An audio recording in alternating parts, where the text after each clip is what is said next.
Bonjour à toutes et à tous, je suis Bertrand des Crêpes Magiques. Si jamais vos crêpes ou vos galettes accrochent à la crêpière, une seule solution, il faut réaliser un lardigel.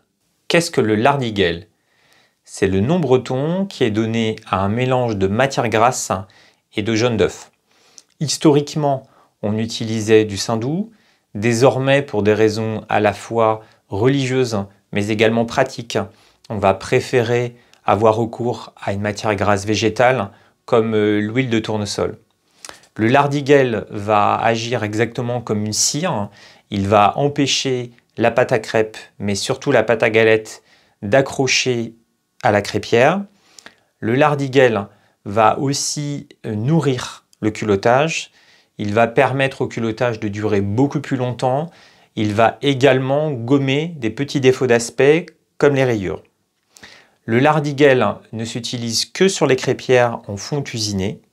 Donc si votre crêpière bénéficie déjà d'un traitement anti-adhérent comme les crêpières en fonte émaillée, il est inutile d'utiliser le lardigel.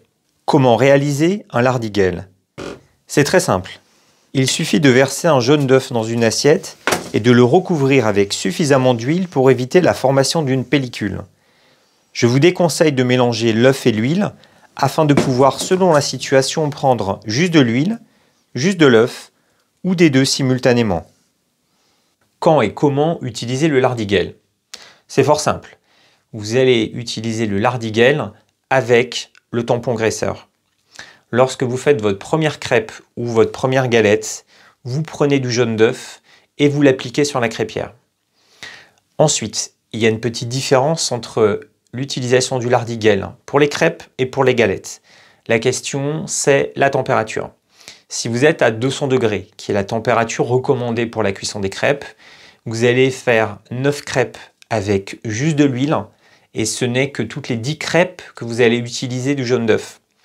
Pour le sarrasin, c'est tout à fait différent. Les galettes sont cuites à 250 degrés et à cette température, vous n'avez pas le choix. Vous allez utiliser pour chaque cuisson de l'huile et du jaune d'œuf.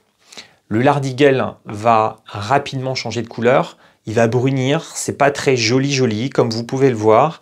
Ne vous inquiétez pas, c'est parfaitement normal. Et vous pouvez de toute façon, si l'œuf commence à se dessécher un petit peu, rajouter de l'huile pour prolonger la durée de vie de votre lardigel. Voici maintenant 3 conseils pour l'utilisation de votre lardigel. Premièrement, avec un jaune d'œuf, vous serez en mesure de réaliser une centaine de crêpes ou bien une trentaine de galettes. Ensuite, lorsque vous allez tourner votre crêpe ou votre galette, vous allez voir apparaître une trace d'omelette à la surface de la crêpière. C'est parfaitement normal, c'est le jaune d'œuf du lardigel qui cuit. Et à l'issue de la cuisson, cette trace d'omelette aura parfaitement disparu. Dernier point, le lardigel est fragile, c'est du jaune d'œuf donc, et inutile de chercher à le conserver. Vous le jetez à l'issue de votre cuisson et vous en referez un nouveau lorsque la prochaine fois que vous ferez des crêpes ou des galettes. Merci beaucoup d'avoir regardé cette vidéo. J'espère que vous savez maintenant comment éviter que la pâte à crêpes ou à galettes n'attache sur votre crêpière. N'hésitez pas à vous abonner à ma chaîne pour apprendre plein de choses sur le monde merveilleux des crêpes avec des conseils, des astuces. Il y a régulièrement de nouvelles vidéos. Merci beaucoup, à très bientôt, au revoir.